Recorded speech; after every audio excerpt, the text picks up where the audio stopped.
சமூக சொந்தங்களுக்கு வணக்கம் மற்றும் ஒரு போர் நிலவரம் தொடர்பான காணொளியூடாக இணைந்திருக்கிறோம். இந்த காணொளியில் என்ன பார்க்க இருக்கிறோம் அப்படின்னு சொன்னால், குழந்தை பணைய கைதிகள் கொல்லப்பட்ட விவகாரம், இஸ்ரேலை கடுமையாக சாடும் ஹமாஸ் அமைப்பு, இஸ்ரேலியர்களிடமிருந்து கைப்பற்றப்பட்ட ஆயுதங்களை காட்சிப்படுத்தும் ஹமாஸ் அமைப்பு, காசாவிற்கான திட்டத்தை வெளியிடும் அரபு நாடுகள், நாளை லெபனானில் ஒன்று கூடும் 78 நாடுகளைச் சேர்ந்த பிரதிநிதிகள், 30 நாடுகளுக்கு ராணுவ உபகரணங்களை ஏற்றுமதி செய்யும் ஈரான், அணுமின் நிலையங்களை கட்ட ஈரானுடன் பேச்சுவார்த்தை நடத்தும் ரஷ்யா, வெடிக்கும் 3ஆம் உலகப் போர், உலகின் பிரபுவாக மாறும் புடின் போன்றதான அண்மைய செய்திகள் குறித்து விரிவாக பார்க்கலாம்.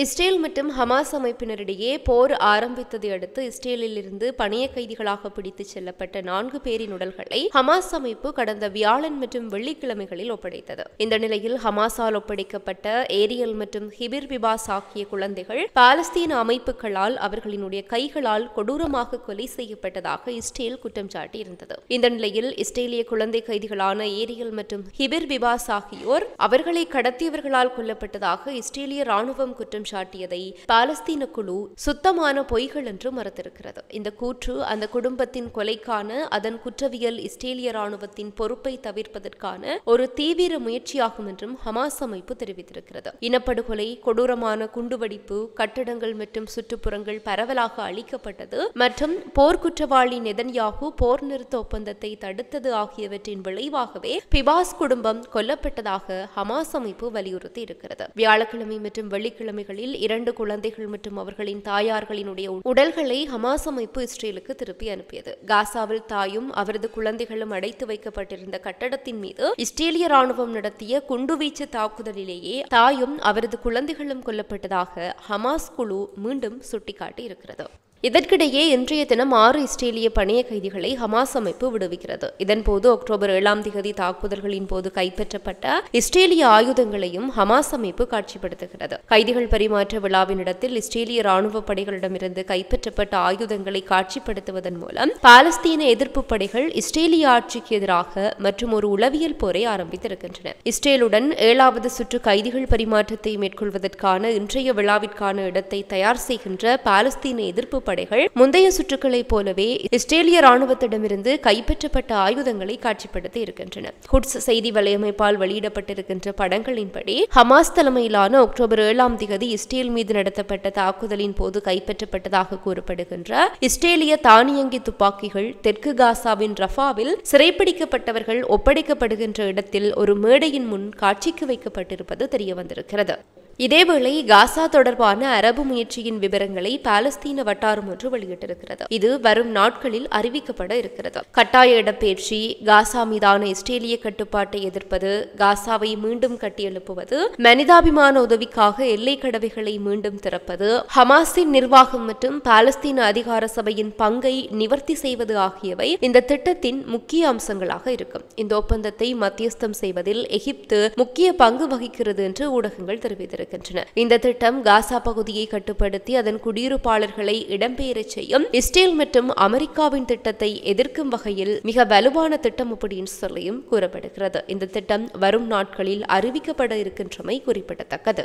இந்த நிலவரங்கள் இவ்வாறு இருக்க, மறுபுறம் லெபனானின் ஹிஸ்புல்லா இயக்கத்தின் படுகொலை செய்யப்பட்ட தலைவர்களின் இறுதிச் சடங்குகளை எதிர்ப்பின் உயிர்த்தெழுதல் என்று ஈரானிய அதிகாரி ஒருவர் விவரித்திருக்கிறார். தற்பொழுது இறுதிச் சடங்கு பற்றிய கூடுதல் விவரங்கள் அதிகாரப்பூர்வமாக அறிவிக்கப்பட்டும் இருக்கின்றன. பெய்ரூட்டில் நடைபெறுகின்ற சையத் ஹசன் நஸ்ரல்லா மற்றும் தியாகி சயித் ஹாசிம் சஃபிதீன் ஆகியோரின் இறுதி ஊர்வலம் எதிர்ப்பினுடைய உயிர்த்தெழுதலாக மாறும் என்று ஈரானின் வெளியுறவு அமைச்சகத்தின் வெளிநாட்டு தூதரகம், நாடாளுமன்றம் மற்றும் ஈரானியர்களின் விவகாரங்களுக்கான துணைத் தலைவர் வாஹித் ஜலால்சாதே ஒரு சமூக ஊடக பதிவில் குறிப்பிட்டிருக்கிறார்.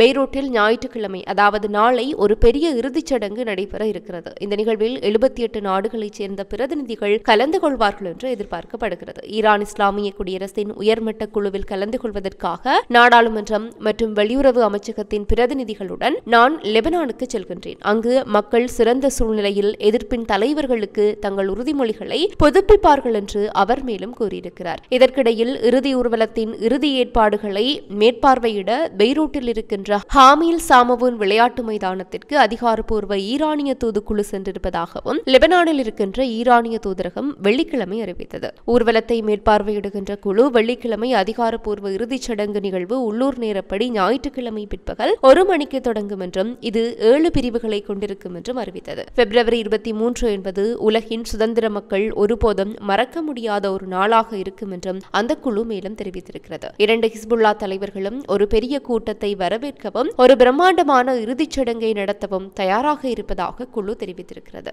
லெபனான் நாடாளுமன்றத்தின் ஜனாதிபதி மற்றும் சபாநாயகர் உட்பட ஏராளமான அதிகாரிகள் இறுதிச் சடங்கில் கலந்து கொள்வார்கள் என்றும் குழுவின் தலைவர் ஷேக் அலி டாகர் கூறியிருக்கிறார். மேலும் விவரங்களை தெரிவிக்காமல் உயர் பதவியில் இருக்கின்ற ஈரானிய அதிகாரிகளும் இந்த நிகழ்வில் பங்கேற்பார்கள் என்றும் அவர் குறிப்பிட்டிருக்கிறார். இந்த விழாவின் போது ஹிஸ்புல்லாவின் பொதுச் செயலாளர் ஷேக் நைம் ஹாசிமும் உரை நிகழ்த்துவார். 2024 செப்டம்பர் 27ஆம் தேதி அன்று தெற்கு பெய்ரூட்டில் இஸ்ரேல் நடத்திய குண்டுவீச்சில் நஸ்ரல்லா படுகொலை செய்யப்பட்டார். தெற்கு லெபனான் முதல் பெய்ரூட் வரையிலான பல பகுதிகளை தாக்கிய ஒரு வார கால குண்டுவீச்சு பிரச்சாரத்தை தொடர்ந்து 85 டன் வெடிபொருட்களை பயன்படுத்தி இஸ்ரேலிய ஜெட் விமானங்கள் தாஹியேயில் 6 குடியிருப்பு கட்டிடங்களை தரைமட்டமாக்கின. அதைத் தொடர்ந்து அக்டோபர் 2024 இஸ்ரேலிய தாக்குதலில் சஃபிதீன் படுகொலை செய்யப்பட்டார். இஸ்ரேலிய தாக்குதல்கள் குறித்த அச்சம் காரணமாக இந்த இரு தலைவர்களினுடைய இறுதிச் சடங்குகளையும் ஹிஸ்புல்லா இதுவரை ஒத்திவைத்திருந்தமை குறிப்பிடத்தக்கது.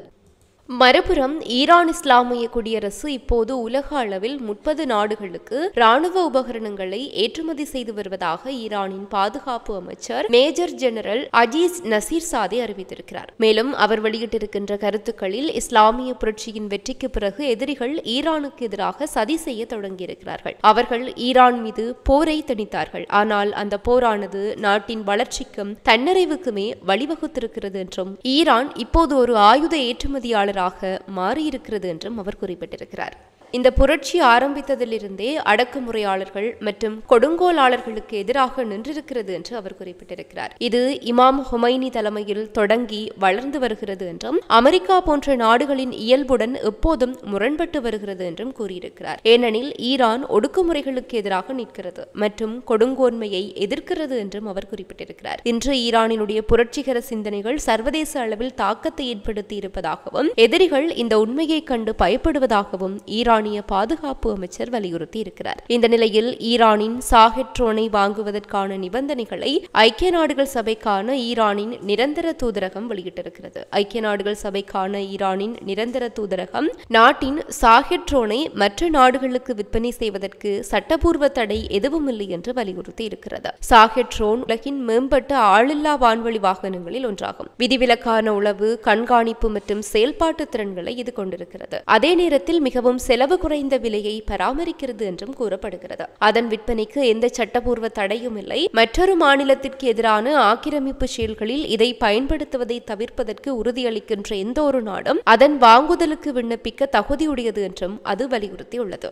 இதற்கிடையே அணுமின் நிலையத்தை நிர்மாணிப்பதற்கான அறிவை ஈரான் பெற்று வருகிறது என்பதை உலகம் முழுவதும் அறிந்திருக்கிறது என்று ஈரான் அணுசக்தி அமைப்பின் தலைவர் முகமது எஸ்லாமி கூறியிருக்கிறார். எங்கள் இலக்குகளை அடைவதற்கு எதிரிகளினுடைய தடைகள் மற்றும் அழுத்தத்தை பற்றி நாங்கள் கவலைப்படுவதில்லை. எங்கள் இலக்குகளை அடைய நாங்கள் நமக்காக வரைந்த பாதையை தொடர்வோம் என்றும் அவர் சுட்டிக்காட்டியிருக்கிறார். உலகில் அணுமின் நிலையங்களை கட்டுகின்ற அறிவில் ஈரான் மிக முக்கிய பங்காளியாக மாறியிருக்கிறது என்று குறிப்பிட்ட அவர் எதிரிகளால் இந்த மாபெரும் சாதனையை கண்டு சகித்துக் கொள்ள முடியாமல் இருக்கிறது என்றும் தெரிவித்திருக்கிறார். இஸ்லாமிய குடியரசு அதன் இலக்குகளை அடைவதை ஈரானிய விஞ்ஞானிகளை படுகொலை செய்வதன் மூலமோ அல்லது பொருளாதார தடைகளை விதிப்பதன் மூலமோ அல்லது நாட்டின் மீது பொருளாதார அழுத்தத்தை ஏற்படுத்துவதன் மூலமோ எதிரிகளால் தடுக்க முடியாது என்றும் அவர் வலியுறுத்தி இருக்கிறார். 300 மெகாவாட் கருண் மின் நிலையத்தின் கட்டுமானத்தை பற்றி குறிப்பிட்ட அவர் இந்த செயல்பாடு மிகவும் முன்னேறி வருகிறது என்றும் தெரிவித்திருக்கிறார்.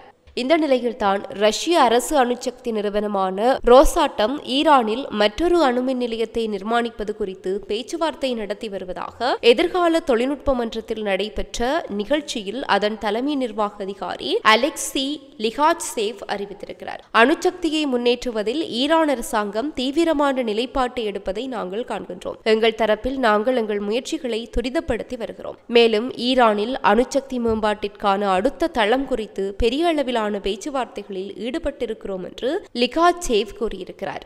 இந்த திட்டத்திற்கான காலக்கெடு ஈரானின் தன்மையை பொறுத்தது என்று குறிப்பிட்ட அவர், பெரிய அளவிலான அணுமின் நிலையங்களில் மட்டுமல்லாமல் சிறிய அணு உற்பத்தி திட்டங்களிலும் ரோசாட்டமுடன் இணைந்து பணியாற்றுவதற்கு ஈரான் ஆதரவாக இருப்பதாகவும் குறிப்பிட்டிருந்தார். மேலும் ரஷ்ய வெளியுறவு அமைச்சர் வருகின்ற செவ்வாய்க்கிழமை ஈரானுக்கு பயணம் மேற்கொள்ள இருக்கிறார். சிரிய வழக்கு குறித்து ரஷ்ய உயர்மட்ட ராஜதந்திரி தன்னுடைய ஈரானிய பிரதிநிதியை சந்தித்து பேச்சுவார்த்தை நடத்த இருக்கிறார் என்று அறிவிக்கப்பட்டிருக்கிறது. இருப்பினும் உக்ரைன் மோதலில் அமெரிக்காவிடமிருந்து கிடைக்கின்ற சலுகைகளுக்கு ஈடாக ரஷ்யா ஈரானுக்கு துரோகம் செய்யக்கூடும் என்று பழமைவாத தெஹ்ரான் செய்தித்தாள் ஒன்று ஈரானிய அதிகாரிகளை எச்சரித்திருக்கின்றமையும் குறிப்பிடப்பட வேண்டிய ஒரு விடயமாக இருக்கிறது. இறுதியில் 2025ஆம் ஆண்டில் புடின் மற்றும் ஐரோப்பா தொடர்பில் வங்காபாபா கணித்திருக்கின்ற சில விடயங்கள் பதற்றத்தை அதிகரிப்பதாக அமைந்திருக்கின்றன. புடின் உலகின் பிரபுவாக ஆவார் என அவர் கணித்திருக்கின்ற நிலையில் புடினுடைய நடவடிக்கைகளை பார்த்தால் அவர் உண்மையாகவே போரை முடிவிற்கு கொண்டு வருவது போல தெரியவில்லை. இளவேனிற் காலத்தில் கிழக்கில் ஒரு போர் துவங்கும் என்றும் 3ஆம் உலக போர் நடக்கும் என்றும் கூறியிருக்கின்ற வங்காபாபா கிழக்கில் தோன்றுகின்ற அந்த போர் மேற்கை அழித்துவிடும் என்றும் கூறியிருக்கிறார். அத்துடன் புடின் உலகினுடைய பிரபு ஆவார் என்றும் ஐரோப்பா தரிசு நிலமாக மாறிவிடும் என்றும் அவர் கூறியிருக்கிறார். அத்துடன் ரஷ்ய உக்ரைன் போரின் முடிவு என்னவாக இருக்கும் என்றும் ஏற்கனவே அவர் கணித்திருக்கிறார். ரஷ்யா பிழைத்துக் கொள்வது மட்டுமல்ல, அது உலகின் மீது ஆதிக்கம் செலுத்தும் ஒரு நாடாக மாறிவிடும் என்றும் கூறியிருக்கிறார் பாபா வங்கா. இந்நிலையில் 4 நாடுகள் போர் பதற்றத்தை மேலும் அதிகரிக்கக்கூடும் என பிரித்தானிய முன்னாள் பாதுகாப்பு செயலர் ஒருவர் ஏற்கனவே எச்சரித்திருக்கின்றமையும் முக்கியம் வாய்ந்த ஒரு கருத்தாக கருதப்படுகிறது. இத்துடன் இந்த காணொளி நிறைவு பெறுகிறது. இந்த காணொளி பற்றிய உங்களுடைய கருத்துக்களை கீழே இருக்கிற கமெண்ட்ஸ் பக்கத்தில் பதிவிட்டு சொல்லுங்க. மற்றும் ஒரு காணொளி வாயிலாக சந்திக்கலாம். தொடர்ந்தும் சமூகத்தோடு இணைந்திருங்கள்.